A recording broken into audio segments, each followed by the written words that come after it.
Oh my God. I just got the most beautiful call from one of my clients.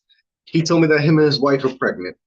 And he didn't stop there. He decided to share with me the fact that the work that we've done together, he knows for a fact he wouldn't be prepared to be a father if we didn't like do this deep inner work that we did together.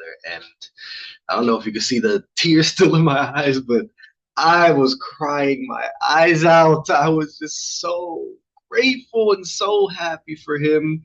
And to hear that from this man to say, yo, I feel prepared to be a father because of the work we've done together, because of the education you provided me with, because of the, limiting, he didn't say all this, but this is what I took from it, because of the limiting beliefs that we shifted, because of the paradigm of the world that we created. Um, the programming that we destroyed and the new empowering beliefs that we implanted in his mind. Oh my gosh, I'm just so grateful. And it lit a fire in me. And it reminded me, bro, this information is so fucking valuable. So if you are somebody who feels any level of disempowerment of life, if you feel like a victim to the outer world, if you feel like life just is not going the way you want it to go, it's not working in line with your preferences, whether it be in your health, your wealth, your relationships.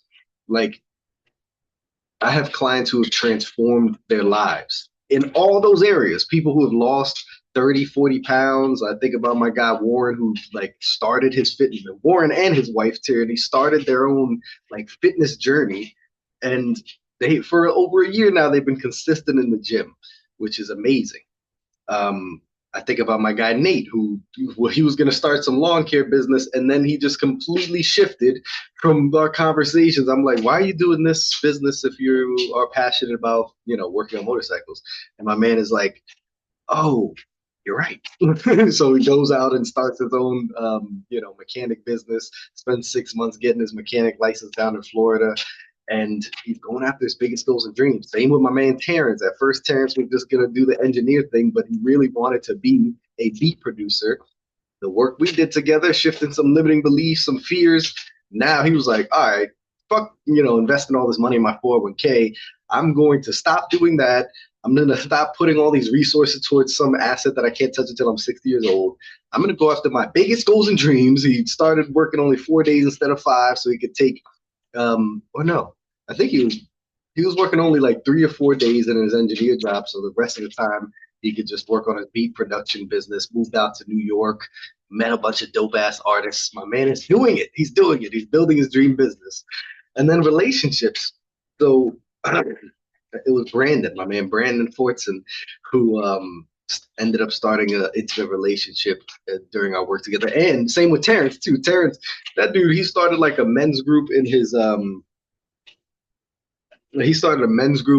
family where they like get together and talk about masculinity. He got vulnerable with someone that he's liked and that really he's loved, but they've just been friends for a while, and that morphed into a romantic relationship. So I say all that shit to say it's not just me, okay? Other people are just getting tremendous value from this information. And when I got that call from my man saying, bro, I wouldn't be prepared to be a father if it wasn't for the work we've done together, it put a fire in my ass. And I was like, all right, let me get on here and share some of this powerful information. So today what I'm going to share with you is a framework for the inner work that will allow you to get to this place in life where everything, again, I guess I'll just speak for myself. I wake up so fucking happy, so excited to go into my day because I know that I get to do what I love. I get to follow my highest passions, excitements, and inspirations. I feel so good physically.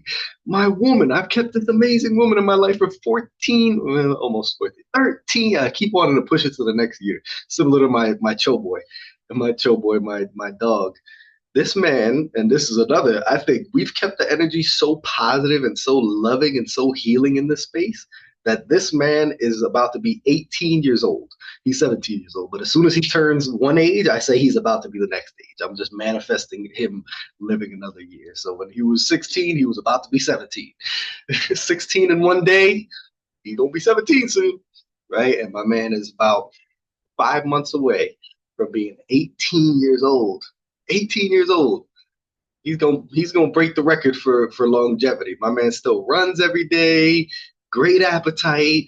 He's awesome. He's awesome. And I feel because I know dogs are energetic beings, I take a lot of credit for him. I'm like, yo, we have kept the energy so positive, so loving, so healing that this man, that he doesn't have a bunch of stress in his system. He's just chilled out and peaceful.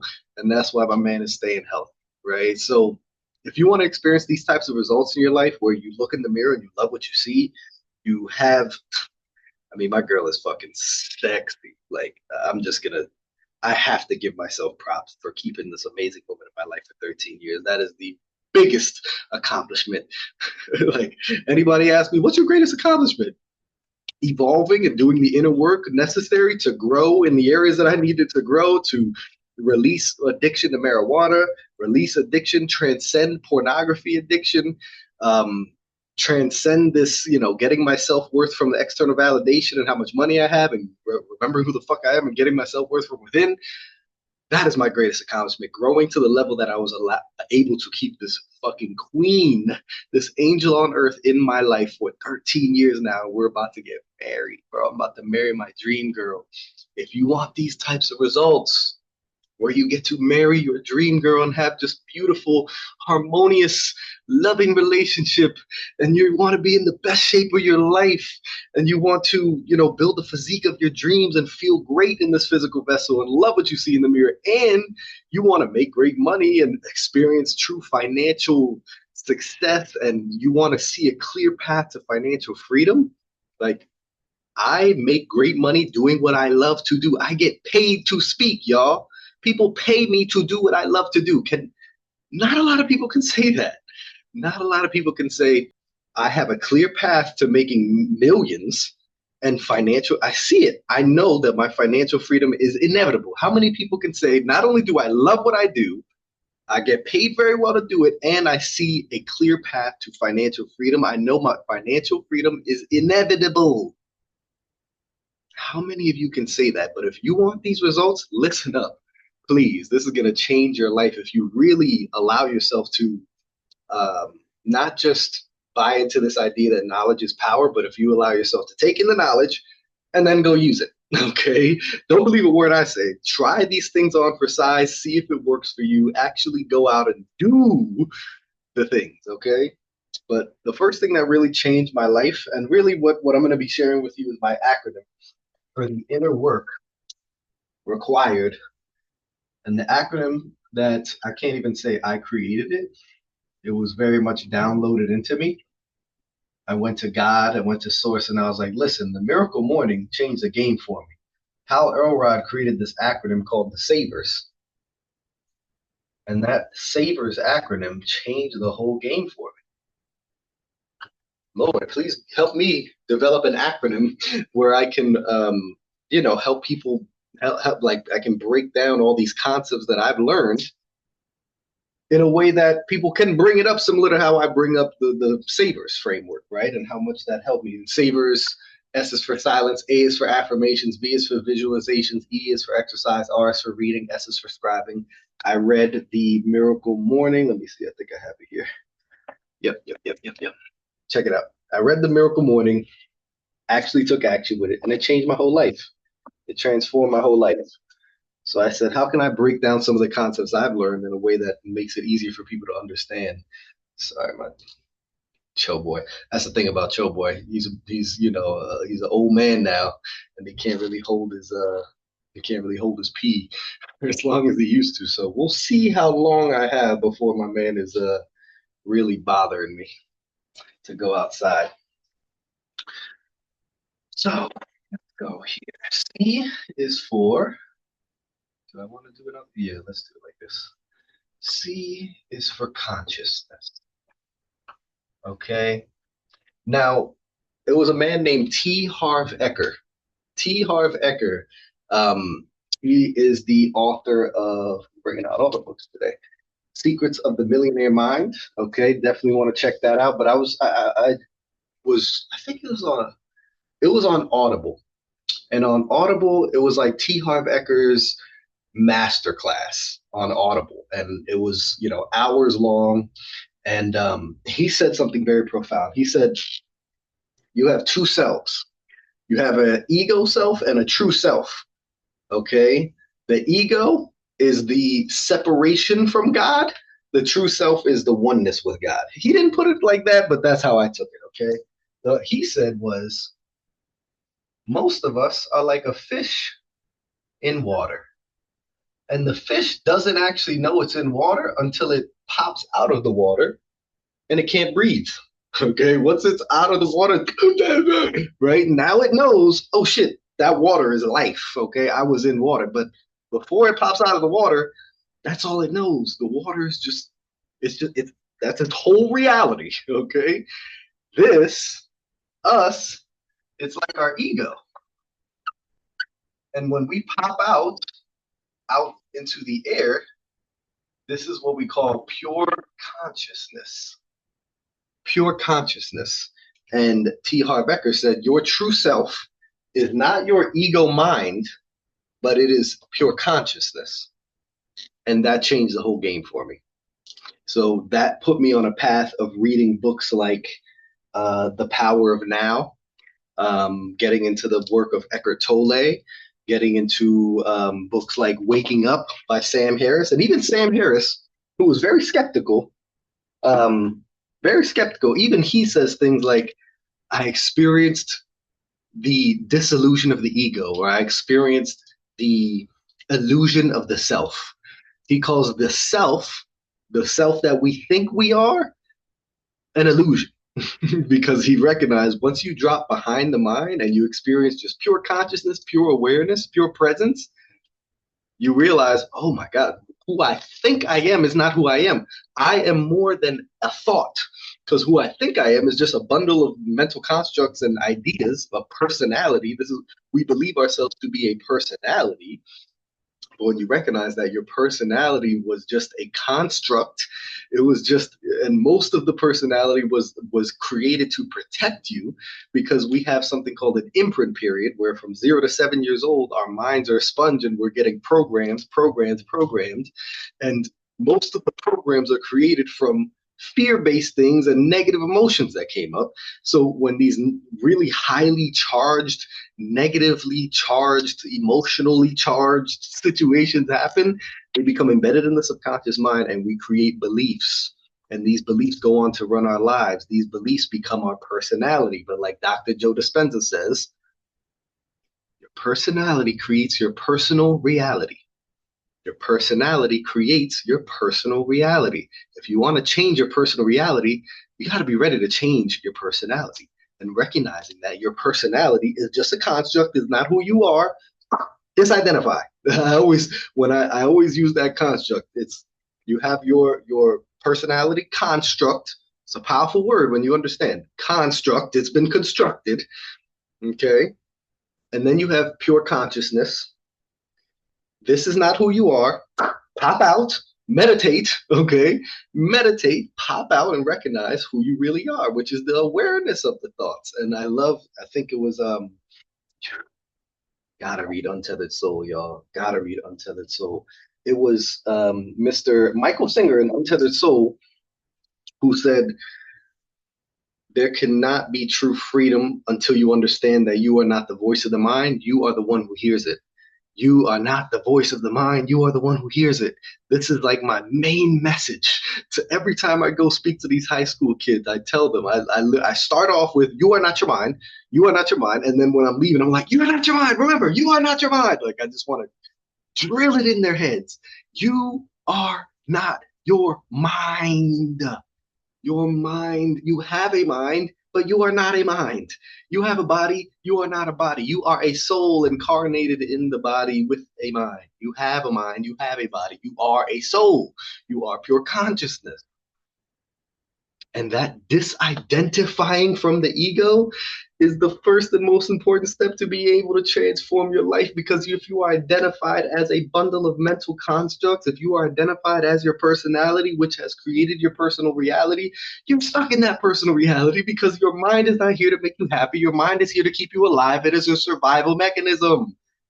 It is a survival mechanism. And because it is a survival mechanism, it deems anything that is unfamiliar as unsafe. It doesn't matter how beneficial that is to your life. I don't care if it's reading 10 pages a day. I can't tell you how many of my clients I said, just read. 10 pages a day. Just meditate 5 fucking minutes. 5 fucking minutes. And people will come to me, oh, I wasn't here. I didn't make time for it. Really? 5 minutes? 5 minutes? It shouldn't be that hard, but of course, I don't go in on them like that. 5 minutes, come on, get the 5 minutes in. No, because I recognize that their mind is a survival mechanism, and it's deeming this unfamiliar thing of spending 5 minutes sitting in silence and meditating and trying to working to experience pure consciousness. It is deeming that as unsafe, and it is going to block you from it. It is going to you're going to experience mental resistance. That's the way the mind works. Anything unfamiliar is deemed unsafe. You're going to experience mental resistance. You're going to have to move through that mental resistance.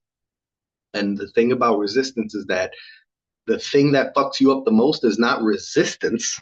It's the resistance to the resistance. That's why when the president or whoever the hell said, the only thing to fear is fear itself, I was like, no, that's exactly what fucks us up. Don't fear your fear. That's exactly what's messing you up. It's not the fear, it's you fearing the fear. If you let the fear be there and you move through it and you had courage and acted with the fear, it would be gone. So no, the only thing to fear is the fear of fear. Like stop fearing your fear. Stop resisting your fear or resistance and let it be. That's why any therapist, coach, anybody who's got any sort of understanding about your nervous system, the first thing they tell you to do is just sit with the fucking emotion, okay? Let it be. Stop resisting it. Accept the emotion and let yourself feel it because the only way to heal is to feel. The only way to move out is through, okay? We got to go through it. We can't bypass it or try to jump over it. So, consciousness is the first step, becoming the conscious awareness of your mind, sitting in the seat as the observer of your mind. There can be no true change in personal growth until you understand that you are not the voice of the mind. You are the one who hears it. And what's cool about being identified as pure consciousness is that that pure consciousness doesn't have an end. It doesn't have any limits. It's actually connected with all that is. And that gets me into the next step. Let's go with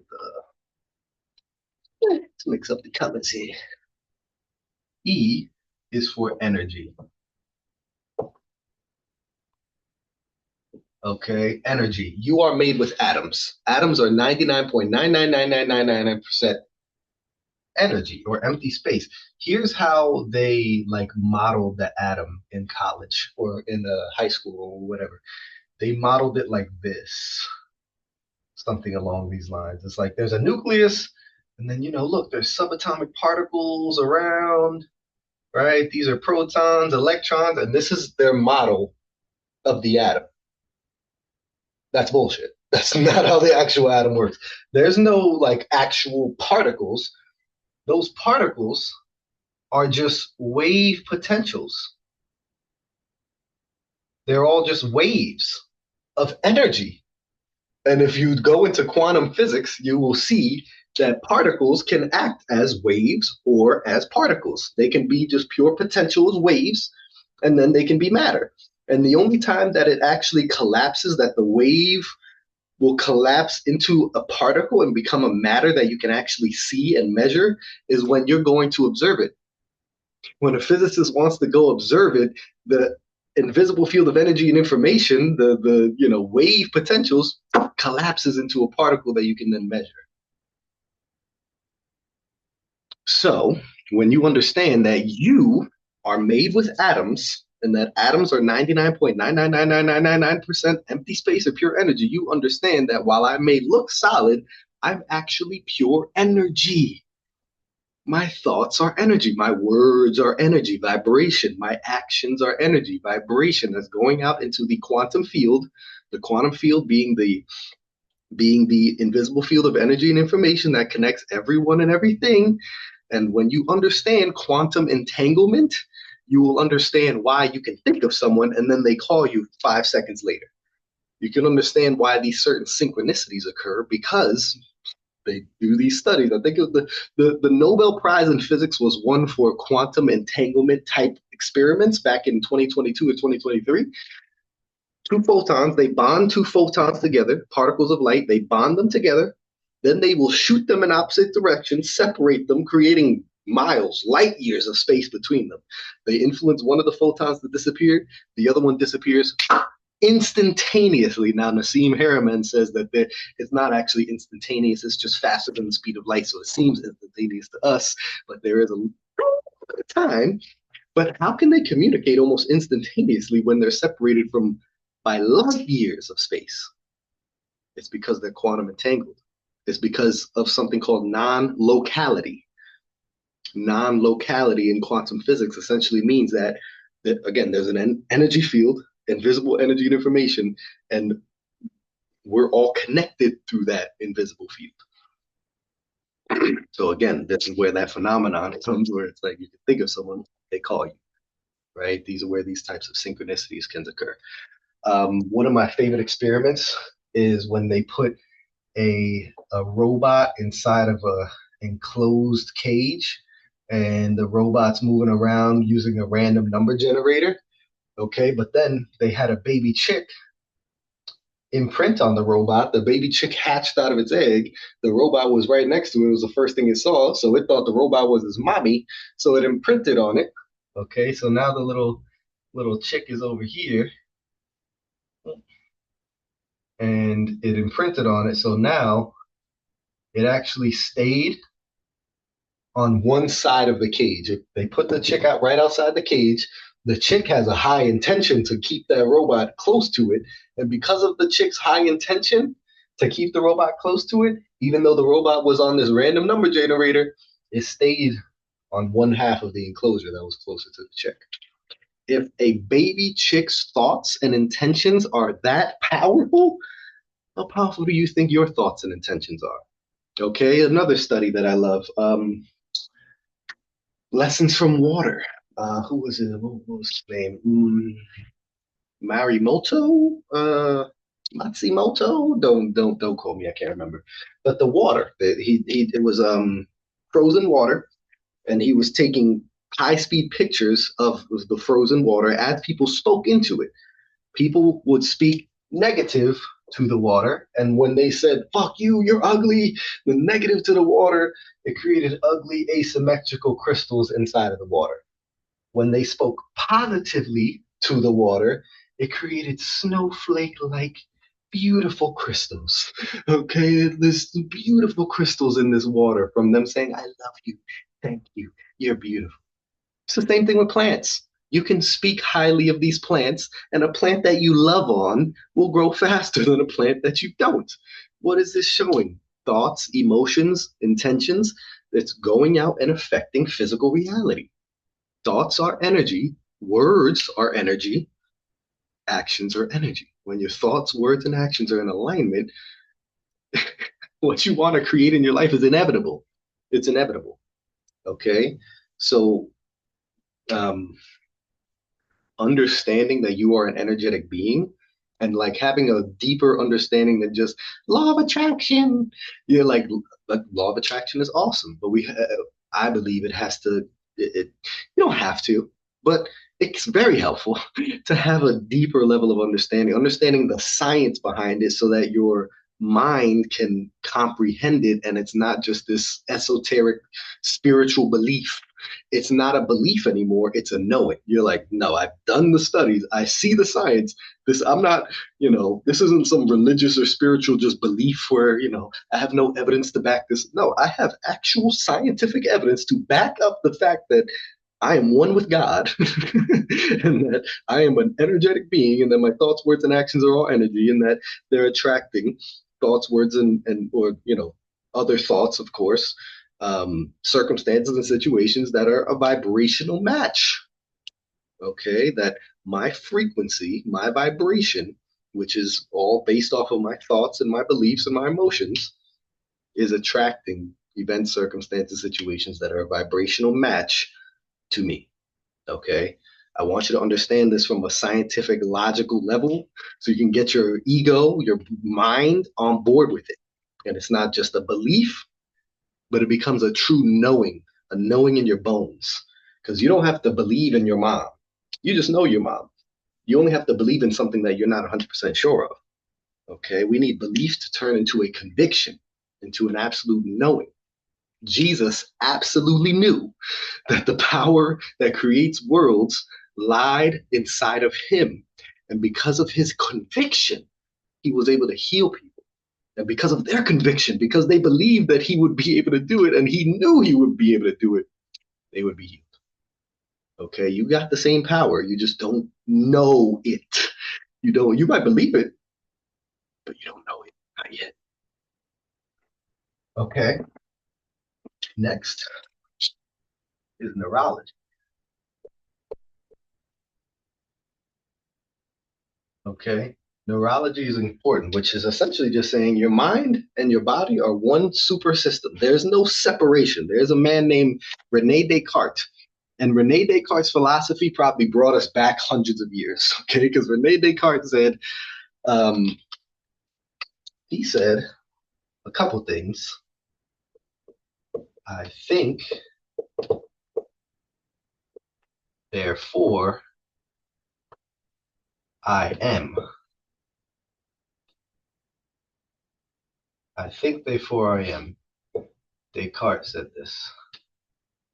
Okay, fuck that. We don't need to. You know, Descartes said it. I don't need to put his name there. I think, therefore, I am. This is some bullshit. That is some bullshit, okay? You do not think, therefore, you are. You love, therefore, you are. You are, therefore, you are. I am, therefore, I am. I know that I am, therefore, and I don't even need to do this. I could do this too. I am. I am. What did God say to Moses? I am that I am. The great I am is God, from my perspective, okay? And when you have this idea that I think, therefore I am, that's called ego identification. That's called identifying with your mind, believing that you are your mind, which is believing you're way smaller than what you really are. Again, you are not a thought. You don't think, therefore you are. You just are. You don't have to think to be alive, to exist. Okay, so he said that. Rene Descartes was also the guy that came out with this thing called mind body dualism. Okay, and fuck that too. Mind body dualism, the fact that the mind is one entity and the body is a completely separate entity, bullshit. Okay, there's something called a vagus nerve, and that nerve goes from your gut and connects every major organ up to your brain. Okay, they're even showing studies about how I'm trying to get this hair. My hair doesn't know what the fuck it wants to do. Okay, just fucking curls all over the place. But anyway, the mind and body are one super system. Okay, even to the point where you've got to look up Brandy Gilmore.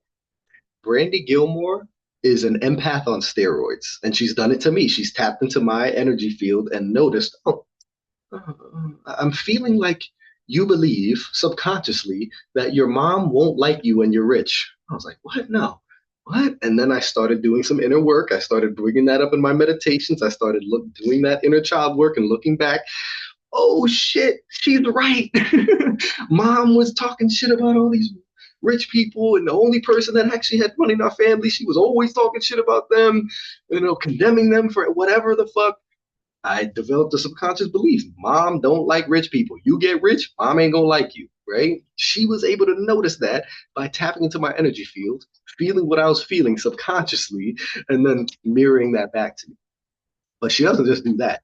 She taps into other people's energy field, feels what they feel physically, and then she will coach them and help them become aware of the subconscious limiting belief feeling, right? Because the belief is always creating an underlying subconscious feeling that you're operating from, vibration, frequency, helps them tap into that, helps them shift that feeling, shift that belief to an empowering belief that makes them feel good, and their pain goes away. It's a demonstration of the mind body connection. And there, I mean, if you read The Body Keeps the Score, if you read, looking at my little library here, what's the Gabor Mate book. Gabor Mate wrote When the Body Says No. And he did all these studies to show, oh, these people who had lung cancer also had all this repressed anger, all these, ladies that had breast cancer also had a bunch of repressed anger. They were people pleasers and they didn't speak their truth. Like it was all just a recognition that these deep-seated emotions, especially these repressed emotions, cause physical ailments. I love, what was his name? Benazati. Benazati. He said, you know what the best vitamin is? Vitamin G. You know what vitamin G is? Gratitude. Okay. And he did this whole, he was interviewed. And then at the end, they were like, bro, what's the most important thing you want to leave people with? He said, listen, your thoughts. Every cell in your body is listening to your thoughts and it is operating based off of your thoughts. If you are in your mind not loving yourself, your cells are going to get that message and say, oh, you don't love yourself? Okay, you don't want to be here? We'll help you with that. Mm. But if you're in your mind, thoughts of love, of health, of just abundance, the cells of your body are listening. And they're saying, "Oh, you love yourself? Oh, you want to be here? Oh, you believe you're healthy? Oh, you believe you're wealthy? Okay, let's get it. Let's feel good. We're gonna get rid of all this toxicity, and we're gonna feel good because that's the message you're giving us. Mind and body are one super system. There are top-down processes where you use the mind to affect the body. Um, a lot of that in NLP. I do a lot of that in like neurotransformational work that I do with people where, an emotion comes up and I'm like, all right, close your eyes. Let's meditate. Let's get into pure consciousness. And then where's that showing up in your body? Okay. Emotion, energy in motion. It's in the body.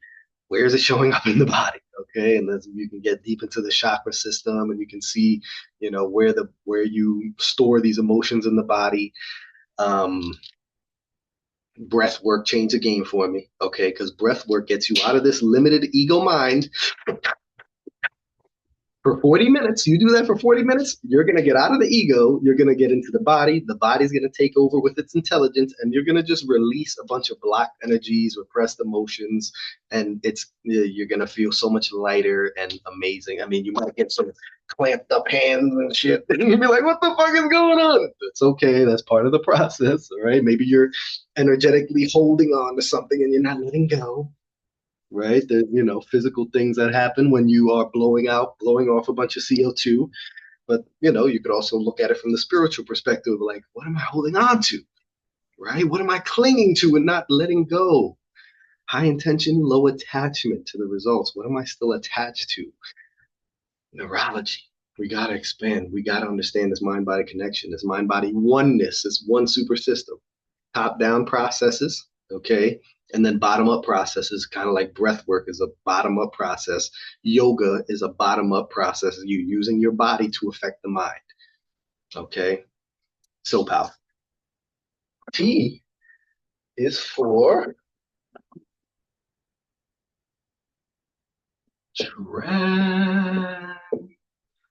transformation. Transformation. Transformation. Come on, what Disney movie is that from? I'm not gonna tell you. You gotta get it. You gotta get it. Put it in the comments, please. I will have a lot of respect for you if you get it. Transformation. Transformation. Okay. So, transformation. This is about recognizing that if you want to transform your life, you got to transform your limiting belief. And I'm going to give you a process for shifting your limiting beliefs. Step one, awareness. Okay. Consciousness, awareness. All right. We got to understand, oh, I have this limiting belief. And a lot of times, I remember one of my boys, we were doing a podcast interview, and he asked me, shout out Brandon Logan, shout out Thrive Wealth Podcast. He asked me, so how do you become aware of your limiting beliefs? And I was like, I don't. Other people do. It's like my coach helps me become aware of my limiting beliefs. My woman helps me become aware of my limiting. The outer world mirrors shit to me. I get triggered, and then it helps me become aware. And the only way I can do it myself is by practicing consciousness, being a practiced meditator, practicing sitting in the seat as the observer of my mind, practicing noticing thoughts as they come up, so that when I get triggered, when something in the outer world triggers me, I'm not just wrapped up in the incessant chatter of my mind, getting all angry and whatever. I notice it and I say, what belief does that come from? What am I believing that would cause me to think this? Okay. That's why I love negative emotion nowadays. I'm like, ooh, negative emotion. Like I get to dive deep and become aware of whatever limiting belief is creating this. But in the beginning, when I wasn't as conscious, I needed other people. I needed my woman to challenge me on some shit. I needed my coach to say, what did you mean by that? I hear that you're saying generational curses a lot. Are you sure they're not blessings? Right? Helping me to become aware of and then shift my paradigm. Okay. But the first step is awareness. And a lot of times, if you're not a practice meditator, if you're not practiced at having a negative thought journal and doing your own work to understand, I would say start with coaching. All right, start with having sacred space held for you to dive into the depths of your psyche and uncover these things. Someone that you trust to just la la la talk, talk, talk, talk, talk. Let all your feelings and emotions out. Someone that is a safe space that's not just gonna be there to tell you how to live your life, but is gonna be there to help you go within and come to your own conclusions. Right? Not a sage from the stage telling you how to live your life, but a guide on the side helping you come to your own conclusions and become aware of these things. That's the first step. But after you notice it, the second step is getting negative leverage on yourself. Okay. Yeah, and I don't have enough space to put it on my whiteboard. That's why I need a bigger whiteboard. Okay. I'm working on Nero knowledge fucking inspired me. I see his big ass whiteboard. I'm like, I need that bigger one. So the second step is negative leverage. You've got to get negative leverage, meaning you've got to understand just how fucking bad life is going to be if you let yourself believe this. Okay, how has this fucked you up in the past? How's this fucking you up right now? How's it going to continue to fuck you up in the future? Okay, how bad is life going to be if you let yourself believe this? Because humans, we tend to not change unless we fully understand that the pain of staying the same is greater than the pain of change. This is why a lot of people only change their health when they get cancer or diabetes or whatever it is, and they realize, oh, my life is at stake right now. The pain of dying and not being here for my family is way greater than the pain of eating greens and not eating all this McDonald's and shit. Okay, I will do that because the pain of staying the same is greater. So we got to get that negative leverage. Then we choose a new belief. Okay, what do I choose to believe? That's step number three. Again, awareness, step number one. Negative leverage, step number two. Choose the new belief. And that, yes, it's that simple. It's a choice. It is a choice because a belief is nothing more than a story you've told yourself over and over again that you have a lot of evidence to prove to be true. Okay.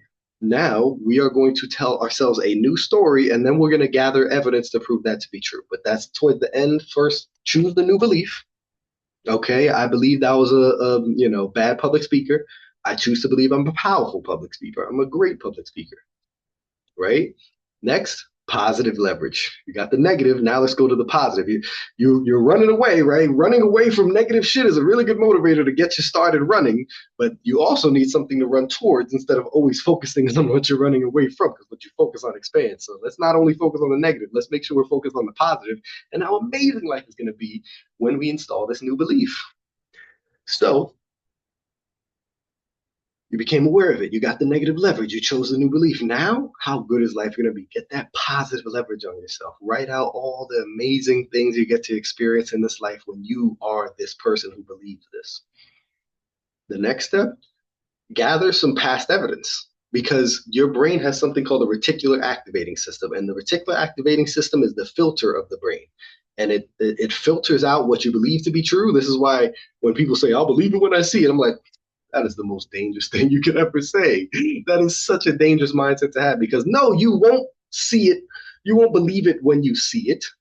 You will see it when you believe it because you are not seeing reality. You are seeing reality through all these lenses and layers that your ego has built to protect you. You don't see reality for what it is. You see reality as how you are. Okay, that's why I love how Neuro Knowledge says it. He says, one world, 8 billion realities. because there's 8 billion people and they're all filtering the world through different lenses and layers, and we're all experiencing our own reality. So get your positive leverage and then gather evidence to prove it. Look back.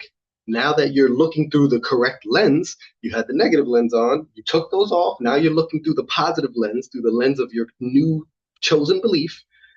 Only now will your reticular activating system begin to filter in the evidence to prove the new belief to be true. I love when I see this happen. It's so exciting. I'll never forget when one of my clients actually, it wasn't one of my clients, it was my partner coach in Sean Smith's program. We had to have a partner coach, and we practice some of these transformational inner work exercises on each other. And she believed she wasn't a people person. She believed that she wasn't good with people or personable or whatever it was. And I just I helped her realize that um, like I helped her redefine what being a people person is, because she thought she had to have a personality like Will Smith or someone like someone else. She thought she had to be someone else instead of just be herself. And I just helped her realize that no, being a people person or being good with people just means you recognize that we're all one.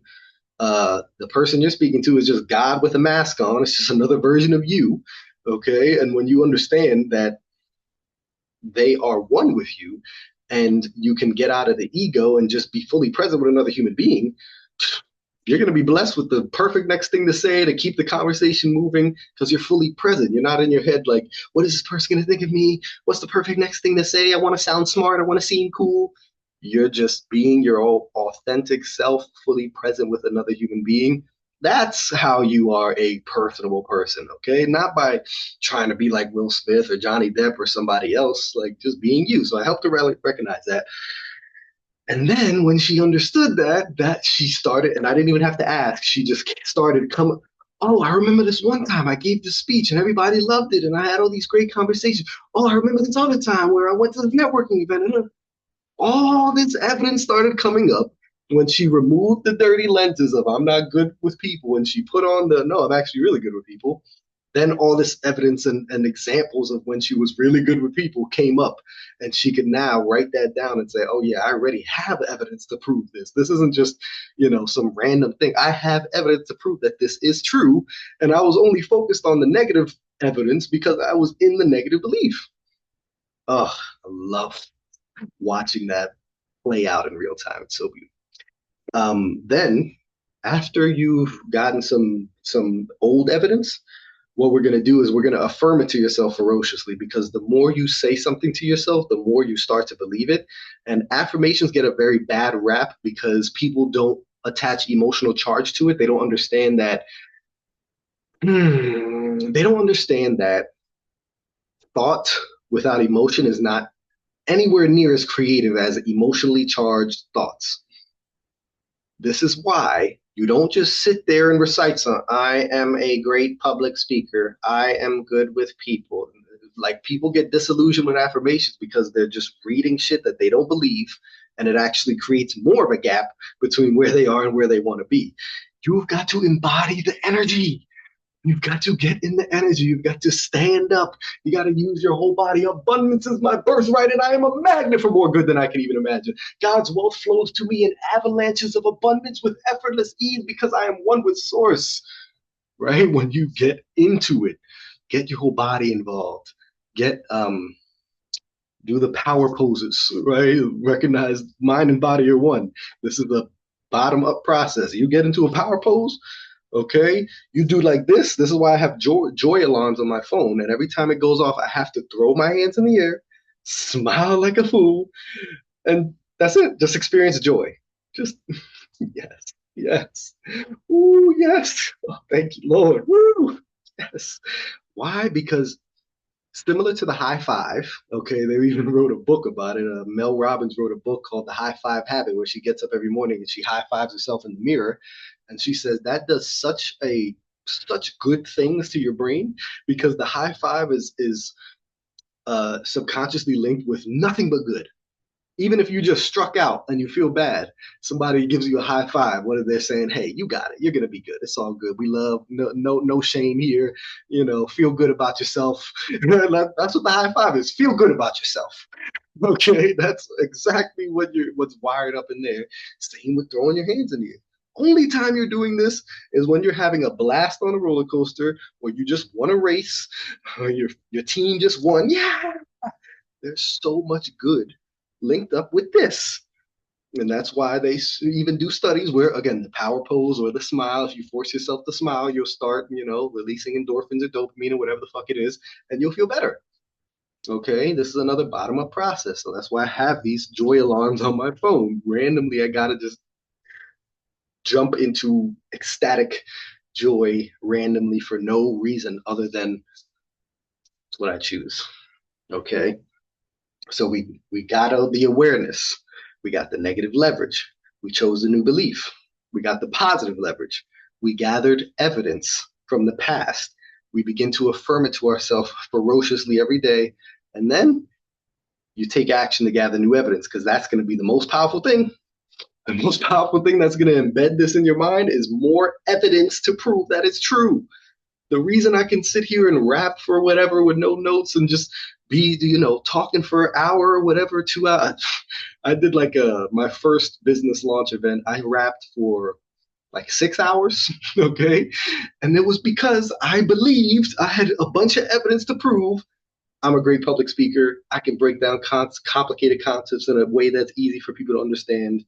And this is extremely important and powerful information that people need to know, right? These are the beliefs that are in my mind. So I could go and rap in front of however many people.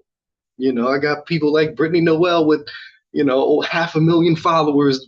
Fucking Queen was just on Nick Cannon's podcast recently. She has me come in to speak to her people, and of course, there could be a bunch of imposters. Oh, I don't know if I'm good enough for it. I've installed great empowering beliefs that there's no fear, there's only excitement.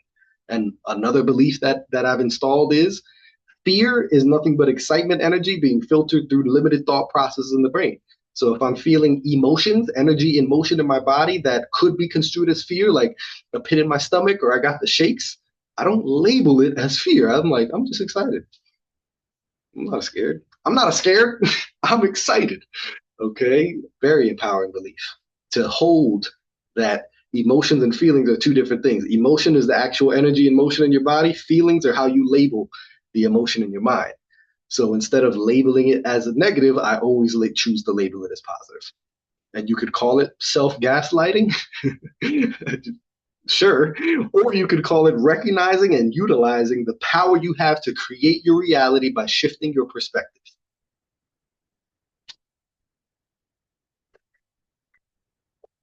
Let me get a color up in here. E is for expansion. Expansion.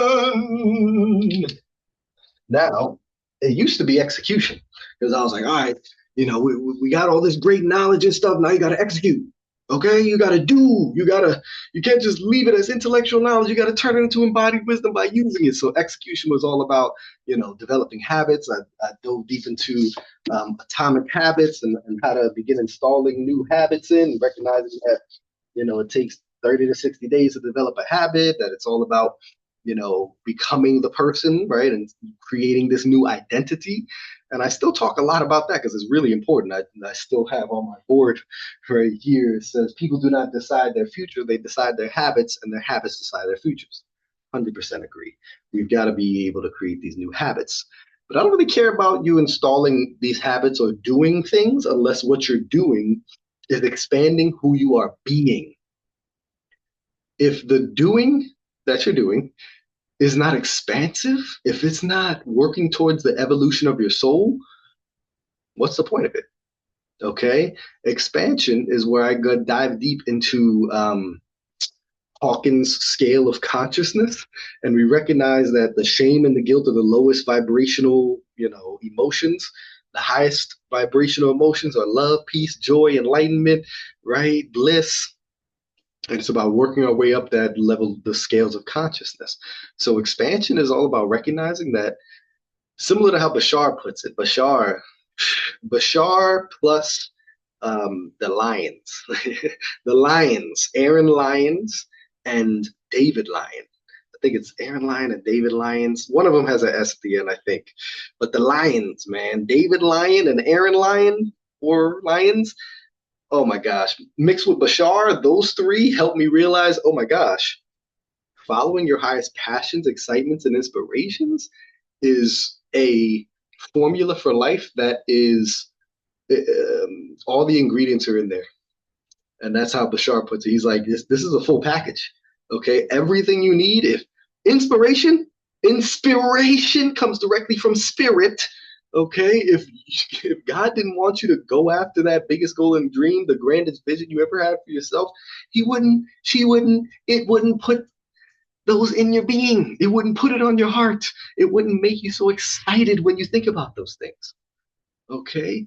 When you follow your highest passions, excitements, and inspirations, it is the path that will lead to the most expansion of your soul, which is what I believe we came here to do. That's the point of this incarnation, from my perspective, is to expand, to evolve to the highest level of consciousness, which is God union. I believe that God, source energy, cosmic consciousness, infinite intelligence, knew itself to be infinitely intelligent. It knew itself to be pure love, pure goodness, pure joy, pure bliss, all the good, pure positive energy. But when you are pure positive energy, the only way, how can I put this? It can probably get very boring. Like, think about how if you go to a movie, we love the movies where the main character has to go through a bunch of struggle and adversity and character development, and then it gets to the climax, and then it gets to the falling action, and the falling action, the last 10-15 minutes, maybe 5 or 10 minutes, is when it's all good and it's all love and it's like heaven on earth and everything is good, right? But you wouldn't watch a movie that was all falling action, would you? You wouldn't watch an hour, half, 2 hours. Well, nowadays 3 hours long with these fucking movies. You wouldn't watch 2 to 3 hours worth of all falling action, just all good, all love, would you? It wouldn't be very fun, you know. And that's the same. That's how I see God. God is like, okay, I'm pure positive energy. I want to like have a little bit of fun here. I want to have like a dynamic experience, right? If I just know that I'm God, it's not as fun as like forgetting that I'm God and then remembering that I'm God. Because then I get to experience the oh shit, I'm God. Yes, right. If you're just in the state of yeah, okay, yeah, I'm God. Cool. It's kind of like you wouldn't want to play a video game where you knew. I mean, some people do, and I rewatch movies and replay video games sometimes. Like, but it's really fun when you don't know what's gonna happen, and you got to work your way through the video game. You wouldn't want to really play a video game where you knew exactly what was going to happen and you're just already at the end of the video game having mastered everything. No, you want to go through that mastery process. Same thing with God, from my perspective. Okay. And that's why God separated itself into all these entities. It wanted to experience everything possible. That's why when you think about Star Wars and Star Trek, I'm like, of course that's real. If a fucking human can think of these things, what makes you think God hasn't already thought of them and then created them? If you've created it in your mind, God has already created it in the universe. Stop thinking you're it's like how arrogant is it to believe that aliens don't exist? How can you be so arrogant to believe that you are the only entity in the universe and that if you can think something up, God hasn't thought that up? No, no, God hasn't created that. Of course it's real. Of course God's created it, either in this universe or some parallel universe. Come on now. If you can fathom and comprehend parallel universes and the multiverse, yeah, then the multiverse is real. Because if you can think it up, God has already thought it up and then created it. Okay? We are here to expand and evolve and move up the levels of consciousness back to God union. And I'm sure once we get back to God union, we'll probably be like, that was fun. Let's do it all over again. Let's go back to the lower level of consciousness and work our way up. That was awesome. Right? So that's why we get to enjoy the fucking journey. Right? That's why there's no destination here. It's just a journey. And we get to enjoy that journey. And that's the process. We get to enjoy the process of life. Life is for living. Okay. And you can only live right here, right now in the present. E is for expansion. And then well, what color do I want for R? Greens kind of suck. I'll just go with black for R. R is for routine. And that's why I didn't need E to be execution, because routine is the execution. This is where you take all this information and you put it into a routine that will allow you to embody this stuff. And again, bringing it full circle back to Hal Elrod and the Savers.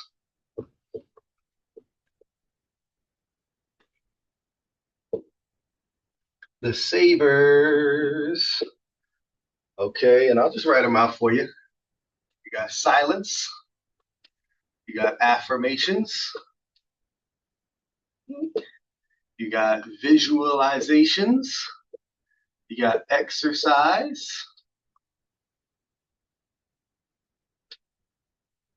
you got reading, and you got scribing. I don't even know if y'all can read this right now. Yeah, you can't really. Let's do this. Bring this down a little bit. Yeah, okay, that works. So yeah, silence, affirmations, visualizations, exercise, reading, and scribing. And if you see, every single one of these can kind of go with one of my things in the center framework as well, right? Silence, meditation, practicing consciousness, sitting in the seat of the observer of your mind, practicing consciousness, meditating every single day, becoming the awareness of your mind. Affirmations. Where did affirmations fit? In transformation, right? Where you affirm these new beliefs to yourself every single day. Visualizations. Where does that fit in? Energy. Okay, because when you visualize something, and I actually don't even use visualize, I like emotionalize a lot because it's not just about seeing it in your mind, it's about feeling it. You got to feel it, similar to the affirmations. You got to feel. It's all about how do you feel. If you look at Brandy Gilmore's work, and as she's coaching someone, she's always like, "How does that feel?"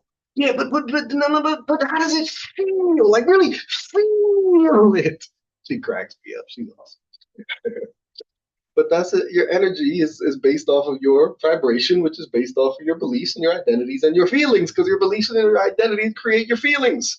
Okay, it's all about how you're feeling for the most part. Now, I don't want you to think that you have to feel. Who Nero Knowledge? I gotta shout you out because he made this distinction that would change the fucking game. Where he said, "Listen, being high vibrational, being high frequency has not. It's not all about feeling good all the time. It's about having a high level of awareness." Okay? You're not going to always feel good all the time. Frequency is about wavelengths. And when you look at frequency, right, whoo, there's ups and downs. You're going to be down sometimes. Okay? And actually, the more you raise your awareness and raise your frequency, you feel more. So even the negative, you feel it deeper. And that gives you an opportunity to do more inner work. Okay? Because you're not just shoving things down or repressing things. Right? So visualizations goes into energy. Fucking exercise goes into energy as well, because your mind and body are one super system, but that also goes into neurology, right? Exercise, moving your body, releasing those endorphins. You, Nothing feels better than waking up at 5 a.m., hitting the gym, and getting your day started with a workout. Nothing feels better. I'm telling you. Reading, I would put reading in consciousness. You're expanding your consciousness. I would put it in expansion, expanding your consciousness. It's helping you expand. It's helping you transform your limiting beliefs because you see how other people believe. And when you read as many books as I've read and you see the same shit that people are saying, the same exact fucking thing, what you focus on expands. Your mind, your thoughts are energy. They're all saying the same shit in different words, right? It will help you transform. And then scribing, I like scribing it helps with your energy as well. Scribing is in transformation because you're bro. When I tell you, if you can start the day, there's three lists. When it comes to scribing and journaling, there's three lists that change the game. Okay, the gratitude list, the I'm the shit list, and then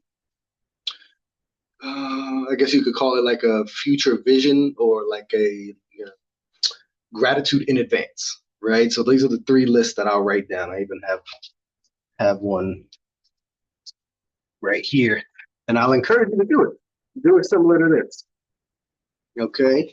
Where just break it into three sections.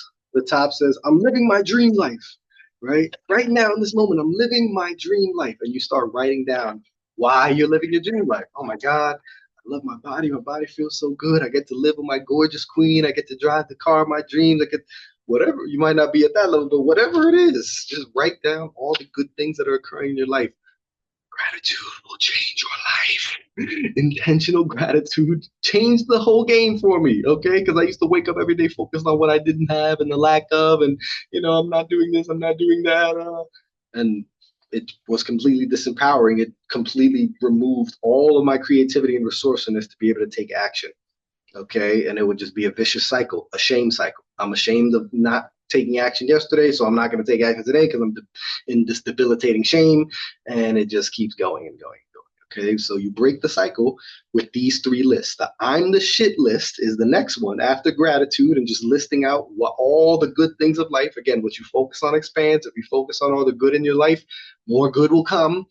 One of the best stories, again, Hal Elrod, shout out. He said, if a little kid came up to you and he asked for a piece of candy and you had some, so you hooked them up with some candy, and then the little kid threw the candy in the dirt, stomped on it, spit on it, and then looked up to you and said, "Can I have another piece of candy?"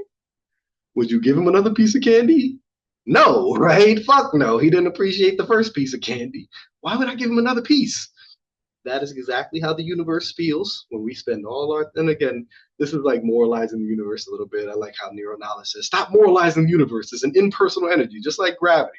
You jump off a building, the gravity ain't gonna do a credit check or your background check to see if you're a good person. You going splat, whether you're good or not. And because it's this impersonal energy, the life feels about you the way you feel about it, right? And if you're always bitching and complaining about life, why would God give you any more? You ain't ready for more. You don't appreciate what you have. But if you, this candy, thank you so much for this candy, man. It's so good. Can I have another piece? Be like, fuck yeah, you appreciate it. I mean, I want to see you enjoy that piece. You really enjoyed it. I get good feelings just watching you enjoy this abundance that I'm blessing you, right? But if you already are in abundance, which is, I mean, if you're watching this, I promise you, you're already in abundance. I don't need to go any farther than, bro, you probably have Wi-Fi. I don't need to go any farther than that. You're in abundance compared to most of the world. Okay. And if you're not appreciating the abundance, if you're not literally counting your blessings every day, you're not going to be energetically aligned with the abundance of the universe. You've got to be doing that gratitude. The second is the I'm the shit list, which is just recognizing that, how can I put this?